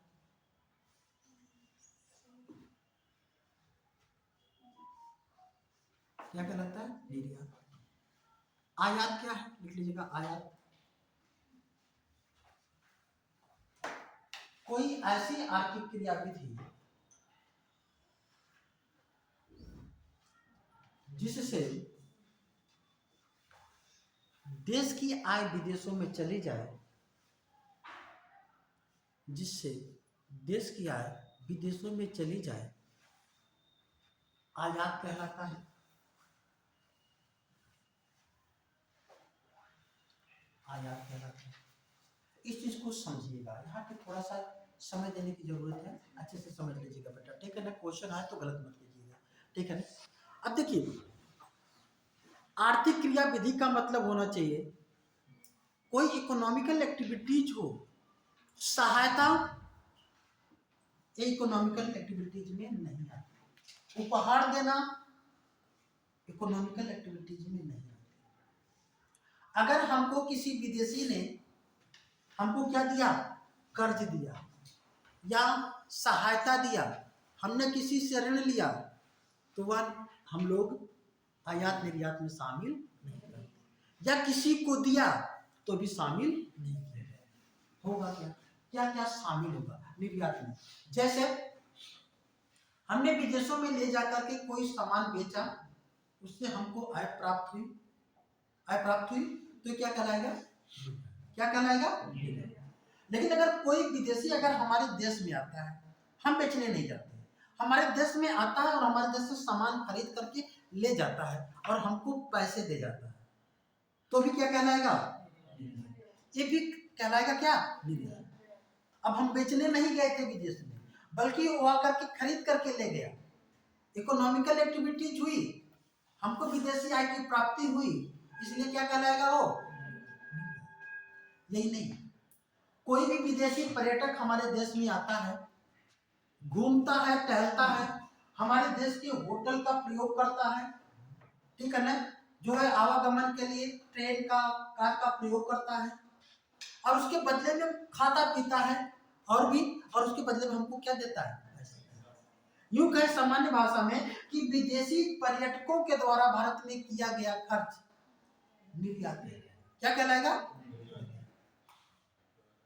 ऐसे ही ढेर सारे विदेश के दूतावास हमारे देश में रहते हैं, जैसे अमेरिका का दूतावास चेन्नई में है, ऐसे ढेर सारे अलग अलग देशों के दूतावास अलग अलग शहरों में हैं। तो उनको अगर सब्जी खरीदनी होती है तो अमेरिका नहीं जाते हैं ना, जाते हैं। चावल खरीदना होता तो यहीं पे खरीदते हैं ना। तो इसका मतलब ये हुआ,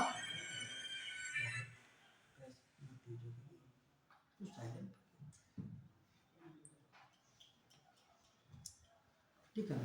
तो विदेशी दूतावासों के द्वारा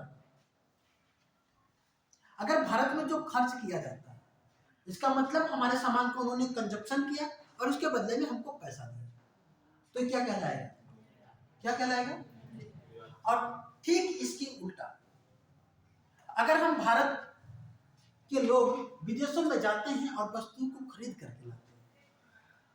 पैसा दिया, क्या कहलाएगा? देश की आज चली गई, क्या कहलाया?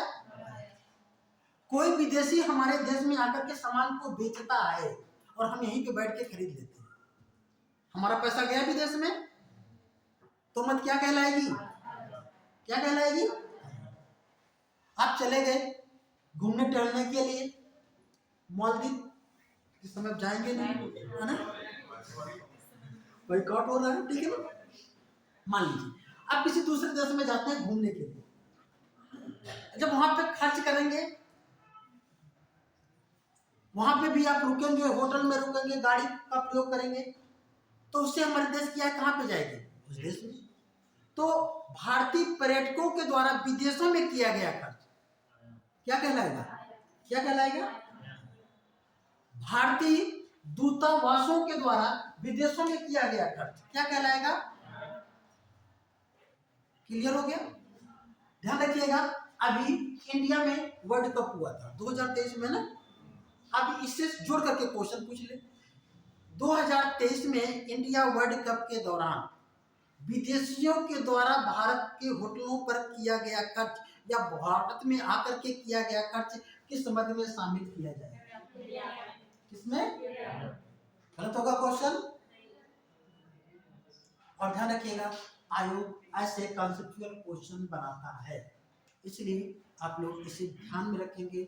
आयात किसे कहते हैं? अब ध्यान रखें, अब जो हमारे देश के लोग विदेशों में काम करते हैं, इसका मतलब इंडिया के लोग विदेशों में जब काम करते हैं तो हमने क्या किया? निर्यात किया। किसका निर्यात किया? अपने देश के श्रम का निर्यात किया। हमारे श्रम का एक्सपोर्ट हुआ और उसके बदले में हमको क्या मिला? अगर कोई तिब्बती, भूटानी, नेपाली अगर के हमारे देश में काम करता है, इसका मतलब हम उस देश के श्रम का इंपोर्ट करते हैं, आयात करते हैं और उसके बदले में क्या देते हैं? मतलब आयात और निर्यात का जो कॉन्सेप्ट है उसको समझ जाएंगे तो जो हमारे देश के बाहर काम कर रहे हैं, जो बाहर के लोग हमारे देश में काम कर रहे हैं, तो उनका यहाँ पे बैलेंस करना आसान हो जाएगा। क्लियर? तो ध्यान रखिएगा, ये जीएनपी क्या है? जीएनपी बराबर जीटीपी प्लस ब्रैकेट में निर्यात माइनस आयात। इसका मतलब जो ब्रैकेट में होता है वॉर्ड-मॉस के नियम अनुसार इसे हम पहले सॉल्व करें। एक क्वेश्चन दे सकता है आपके एग्जाम में, क्वेश्चन लिखिएगा, किसी देश की जीडीपी 500 रुपए है, जीडीपी 500 रुपए है, निर्यात 100 रुपए है, आयात 50 रुपए है, तो निर्यात 100 रुपए, आयात 50 रुपए है, तो जीएनपी क्या होगी?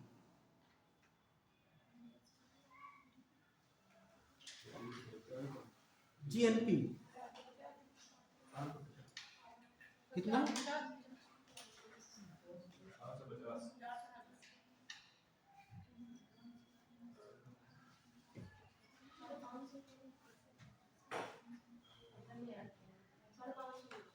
कितना? 550, 500 के 550, ठीक है। सीधा ऐसे रखेंगे बेटा, यहाँ पे क्या करेंगे? 500 रखेंगे प्लस निर्यात कितना हुआ? 100, आयात कितना हुआ? 50। ब्रैकेट को अगर हम पहले सॉल्व कर लीजिए कितना हो जाएगा? 50 प्लस 500 बराबर कितना हो जाएगा? 500। कितना हो जाएगा जीएनपी? 500। अगर ये उल्टा हो जाए, जीडीपी हमारी कितनी हो जाए? 500 रहे, दूसरा लिखिए जीडीपी 500, निर्यात 100, आयात 150, आयात 150, आयात 150,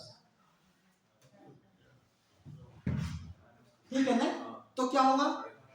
सीधी सी बातें हैं, यहाँ पे क्या हो जाएगा? ये माइनस 50 हो जाएगा। कितना हो जाएगा? माइनस 50, ठीक है। इसका में से 150 माइनस करेंगे तो माइनस का 50 आएगा। अब माइनस का 50 और 500 में जोड़ेंगे तो क्या हो जाएगा? ये क्या हो जाएगा? 400। कर ले जाएंगे ना? अगर मान लो खुदा न खास्ता अगर इस तरीके से आ जाए क्वेश्चन, तो आप कर लेंगे, ठीक है ना, क्लियर।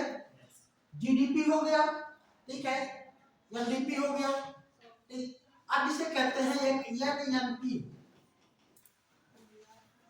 एनएनपी, जिसे हम हिंदी में कहते हैं सकल, सकल नहीं शुद्ध, फिर से मैं लिख देता हूँ,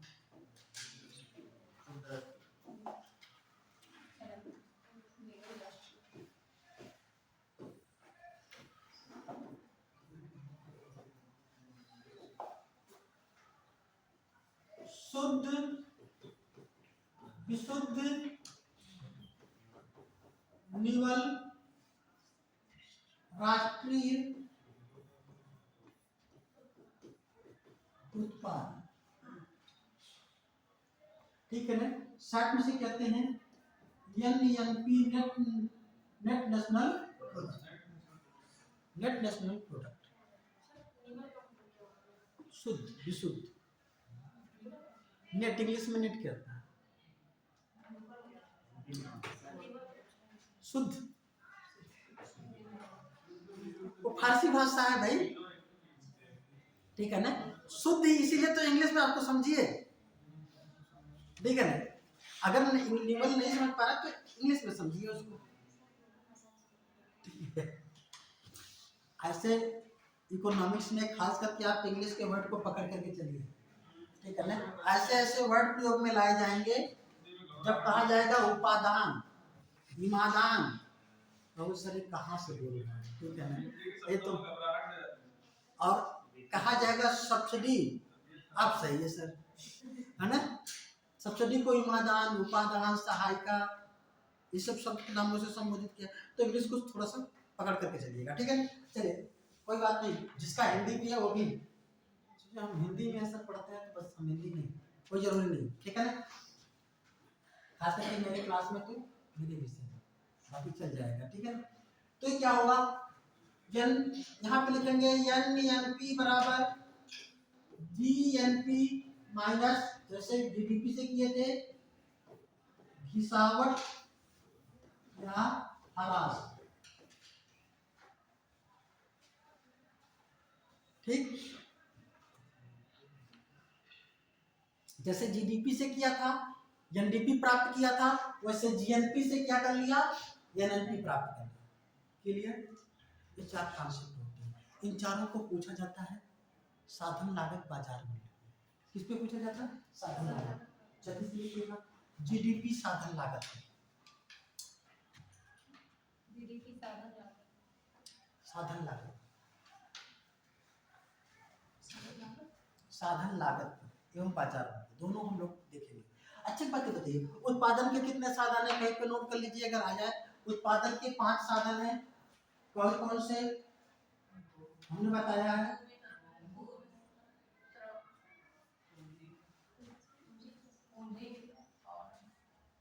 अभिषेक, क्या नाम, अभिषेक ना, बताइए उत्पादन के कितने साधन है,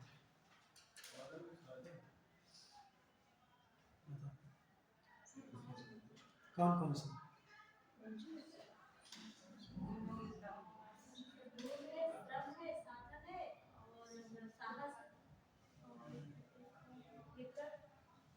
प्रबंधन, ठीक है ना, उत्पादन के कितने साधन, 5 लिख लीजिएगा, भूमि, श्रम, पूंजी, साहस, और क्या है, प्रबंधन, प्रबंधन या संगठन, ये 5 साधन होते हैं, किसके, उत्पादन के। इन पांचों के अलावा और कोई छोटा साधन नहीं होता है, क्वेश्चन आता है इनमें से कौन सा उत्पादन का साधन नहीं है, इनमें से दे देगा 3 दे देगा और एक दे देगा तकनीक, यही करता है, ठीक है ना, क्या देगा, तकनीक, यहाँ पे देखिए तकनीक, ठीक है ना, तकनीक ध्यान रखिएगा, तकनीक या उत्पादन का साधन नहीं है, ठीक है ना, लेकिन आपको लगेगा तकनीक तो प्रोडक्शन में इंक्रीजिंग कर देता है, नहीं, तकनीक एक इसके अंतर्गत आता है, इकोनॉमिक्स में प्रबंधन के अंतर्गत आता है, इसलिए उत्पादन का साधन उसे नहीं माना जाता। एक 5 साधन है, इन पांचों के साधनों का प्रयोग करके किसी वस्तु का उत्पादन किया जाता है, उन पांचों साधनों में से किसी एक की कमी हो जाए तो उत्पादन संभव नहीं। क्यों संभव नहीं है वो छोड़ दीजिए। तो ध्यान रखिएगा 5 साधन है, इन पांचों साधनों का प्रयोग करके, ठीक है ना, हमने क्या किया, एक पेन बनाया। क्या बनाया? पेन। अब इस पेन को बनाने में इसमें कई चीजें प्रयोग में आई। इसका जो पूरा का ऊपर का कैबिनेट है, मान लीजिए 20 रुपए का खर्चा आया। इसके अंदर जो रॉड पड़ी हुई है वो 20 रुपए का आया, और इसको कलर करने में 10 रुपए का खर्चा आया। तो इसकी कीमत कितनी हो गई? कितनी? अब इसे हम बाजार में लेके जाते हैं। अब हम सबसे पहले जानेंगे कि ये तो इसकी लागत के आधार पर कितना मूल्य हो गया? कितना? 50। अब बाजार में अगर हम इसको लेकर के जाएं तो कितने में बिकेगा? 50 से कम तो नहीं बिकेगा। 60 में बिकेगा, 70 में बिकेगा, 80 में भी बिकेगा, ठीक है ना। ये डिपेंड करेगा किस पे सरकार कितना टैक्स लगाती है। जैसे जैसे टैक्स बढ़ता जाएगा वैसे वैसे इसका मूल्य। क्या यह पेन मार्केट में 50 रुपए से कम पे बिक सकती है? बिक सकती है कि नहीं? बिक सकती है। हमारे पुराने बच्चे देखो याद किए, है ना। ये बाजार में बिक सकती है। कब बिकेगी? जब इस पे सरकार सब्सिडी देगी। क्या दे दे? जितनी सब्सिडी देगी उतना ही इसका मूल्य क्या हो जाएगा? ढेर सारी ऐसी वस्तुएं हैं जिनकी साधन लागत के आधार पर मूल्य ज्यादा है लेकिन बाजार में कम मूल्य पर मिलती है। जैसे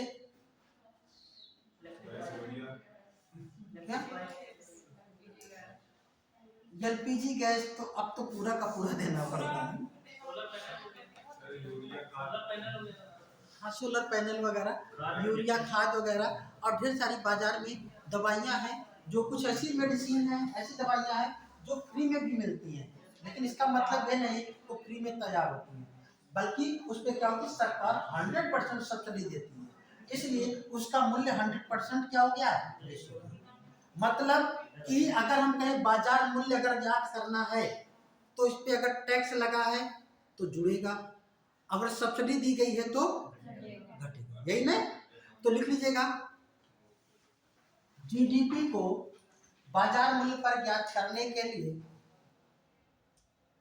जीडीपी को बाजार मूल्य पर ज्ञात करने के लिए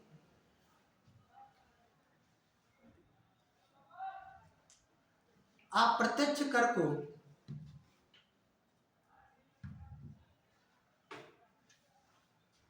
जोड़ दिया जाता है,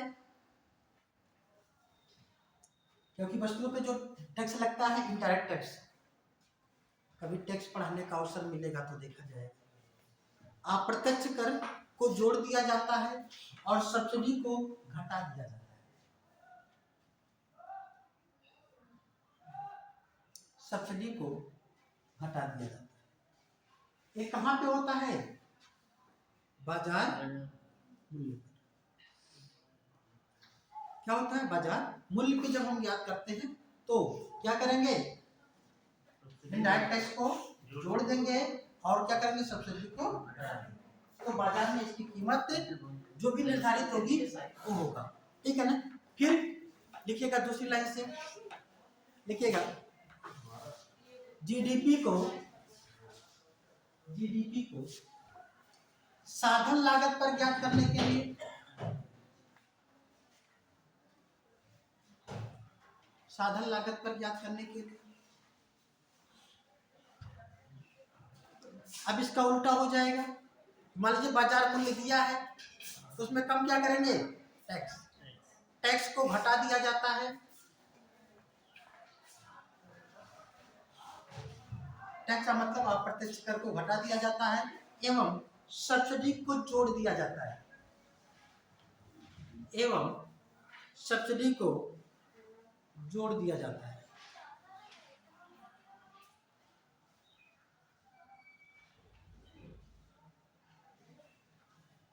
सब्सिडी को क्या किया जाता है, इस तरीके से, चाहे जीडीपी पूछ ले, चाहे एनडीपी पूछ ले, चाहे जीएनपी पूछ ले या एनएनपी पूछ ले, साधन लागत बाजार मूल्य पे यही कॉन्सेप्ट सब पे काम करेगा, सब पे अप्लाई कर दीजिएगा। चाहे एनएनपी पूछे, चाहे जीडीपी पूछे, चाहे एनडीपी पूछे, चाहे एनएनपी पूछे, कर ले जाएंगे ना, कोई दिक्कत नहीं।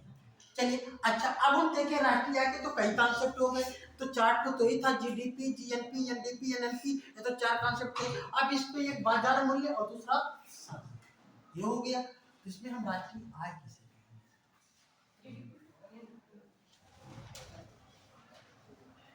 राष्ट्रीय आय किसे कहेंगे, लिख लीजिएगा।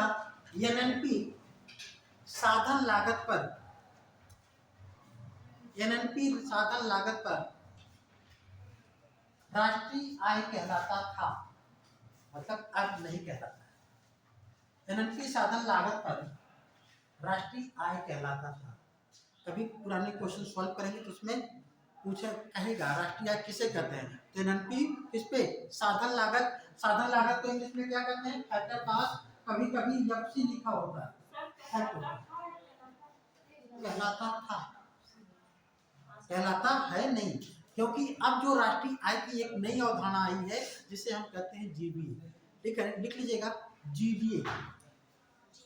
इसे हिंदी में कहते हैं सकल मूल्य बढ़ाव या वर्धन। सकल, यहाँ पे पहले हिंदी में लिखो सकल मूल्य बढ़ाव या वर्धन। सकल मूल्य बढ़ाव या वर्धन, इसे हम लोग इंग्लिश में कहते हैं, क्या कहते हैं, ग्रास वैल्यू एडेड। इसे क्या हो जाएगा, GBA, grass value added, GBA. इस जीबीए आजकल हम लोग राष्ट्रीय आय की जब बात करते हैं जीबीए आ गया, value added, value gross value added, सकल मूल्य बढ़ाव। जीबीए एक क्यों लाया गया, क्या जरूरत थी, ठीक है ना, थोड़ा सा समझ लीजिएगा। ठीक है ना, क्योंकि जो परिवर्तन है, परिवर्तन का कारण भी थोड़ा सा जानना तो अच्छा रहेगा। ठीक है ना, जैसे मान लीजिए पहले क्या था, पहले जीडीपी कैसे ज्ञात करते थे, है ना, हर व्यक्ति कितना उत्पादन करता उसको पता करना पड़ता था। ठीक है ना, अब जीबीए के माध्यम से हर व्यक्ति से पूछने की जरूरत नहीं होती है। ठीक है ना, तो पहले क्या होता था, जैसे मान लीजिए एक व्यक्ति है, किसान है, उसने 1 अप्रैल को क्या किया, गेहूं बेचा। 100 रुपये क्या किया, गेहूं बेचा। और इस गेहूं को एक दुकानदार ने खरीदा 100 रुपये में, और फिर क्या किया, उसने उसे आटा बनाया और इसे बेच दिया 200 रुपये में। कितने में बेच दिया, फिर जिसने आटा बनाया था उसने क्या किया, तीसरे दुकान को बेच दिया। ठीक है ना, और तीसरा दुकान वाला लेकर के आता है, उससे बनाता है ब्रेड। क्या बनाता है, उस आटे से बनाया, उसने 500 रुपए का ब्रेड बनाया और उस 500 रुपए के ब्रेड को बेच दिया। अब इस ब्रेड को जो है एक दुकान वाला खरीद करके ले गया और उससे बनाया ब्रेड पकौड़ा, है ना, और उसको बेच दिया 2000 रुपए में। कितने में बेटा, अब ये जो है 2000 रुपया के बाद अब वो कहीं पे प्रयोग में नहीं आ रहा, क्योंकि उसके बाद लोग उसको खाए और खत्म कर दिए। ये क्या हो गया, अंतिम उत्पाद हो गया। ये जो ब्रेड पकौड़ा था क्या हुआ, अंतिम उत्पाद।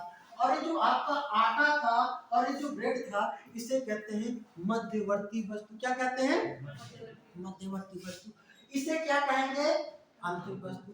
अंतिम वस्तुएं किसे कहते हैं, वे वस्तुएं जो अंतिम रूप से उपभोग कर ली जाती हैं, तो अंतिम वस्तु। या 31 मार्च को जो जिस अवस्था में होती है वह क्या होती है, वह अंतिम वस्तु कहलाती है। मतलब अगर ब्रेड 31 मार्च को ब्रेड ही रहा तो ब्रेड ही अंतिम वस्तु है। ठीक है ना, आटा रहा तो आटा ही अंतिम वस्तु है।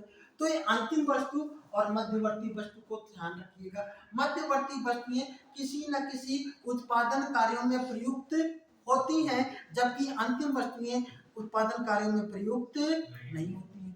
अभी तक क्या था, अभी तक जीडीपी पता करना है, इससे पूछा गया भैया कितने का उत्पादन किया, इसने कहा 100 रुपए का। इससे पूछा गया कितने का किया, कहा 500 में बेचा, 200 में खरीदा था, इसने कहा 300 का। इसने किससे पूछा गया कितने में बेचा, कितना आय हुई, इसने कहा 2000 में बेचा, 500 में खरीदा, तो मिला कितना, 1500। अब टोटल अगर हम जोड़ दें तो 15 3 18 1 1900, ठीक है ना, कितना हुआ 1900। तो हम कहते थे एक साल के अंदर उत्पादन हुआ 1900, तो जीडीपी कितनी हो गई 1900, यही तो है ना। अब विभिन्न स्तरों पे जाना होता था। अब जीवीए में कहा गया सकल मूल्य वर्धन, जो मूल्य बढ़ करके अंतिम रूप से जो हो गया, जैसे अगर देखें तो 100 रुपए का क्या था, गेहूं ही तो था, गेहूं से आटा बना, आटा से ब्रेड, ब्रेड से ब्रेड पकौड़ा, अंतिम उत्पाद कितना हुआ 2000। कहा गया जो अंतिम उत्पाद से माइनस कर दिया जाए किसको, प्राथमिक उत्पाद को, मतलब इसको 100 को माइनस कर दिया, -100 कर दिया, कितना हो गया 1900। कैलकुलेशन करना कौन सा आसान है, ए वाला पहले वाला या दूसरा वाला, इसीलिए जीबीए लाया गया, ठीक, इसीलिए क्या लाया गया। अब जीबीए को ही हम लोग क्या कहते हैं, राष्ट्रीय आय कहते हैं। जब भी राष्ट्रीय आय की बात होगी तो ध्यान रखिएगा जीबीए शब्द का जहां पे प्रयोग होगा वही राष्ट्रीय आय। पहले क्या था, एनएनपी साधन लागत पर राष्ट्रीय आय कहलाता था। अब चलिए अब लिखिएगा अर्थव्यवस्था के विभिन्न क्षेत्रों में और भी सब कुछ शब्दावलियां हैं ना, राष्ट्रीय ऐसे लिखिएगा जीडीपी में विभिन्न क्षेत्रों का योगदान, ऐसे लिखिए जीडीपी में विभिन्न क्षेत्रों का योगदान।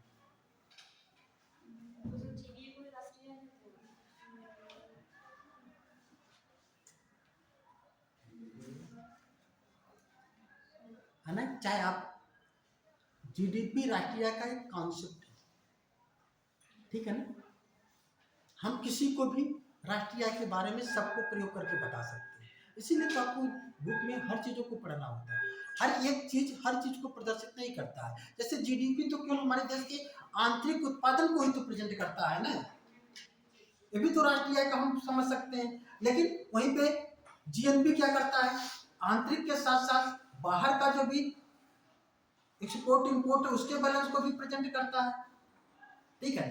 तो हम अलग अलग सेंस में अलग अलग उसका प्रयोग करते हैं, तो इसी से हमको पूरे इकोनॉमी की बारे में जानकारी मिलती है कि हमारी जो ग्रोथ है किधर कम है किधर ज़्यादा है, ठीक है ना, क्या हम अपने देश में ज़्यादा उत्पादन कर रहे हैं या हम विदेशों से ज़्यादा आय प्राप्त कर रहे हैं, ठीक है ना, विदेशों से आय कर रहे हैं तो कैसे कर रहे हैं, या हम ज़्यादा दे तो नहीं रहे हैं या कम तो ले नहीं, मतलब इस तरीके से ध्यान रखिएगा।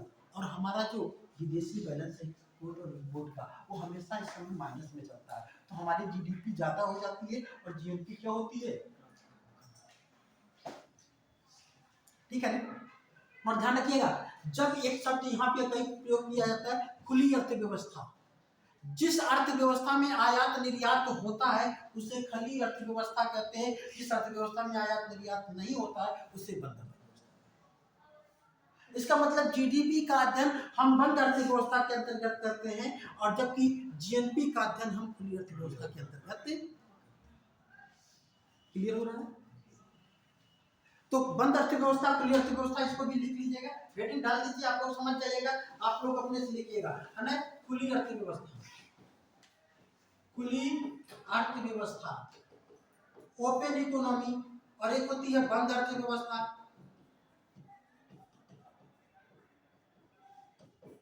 क्लोज्ड इकोनॉमी, ठीक है ना। खुली अर्थव्यवस्था बंद अर्थव्यवस्था को आप अपनी भाषा में लिख लीजिएगा, समझ गए होंगे, याद करने की जरूरत नहीं, ठीक है ना।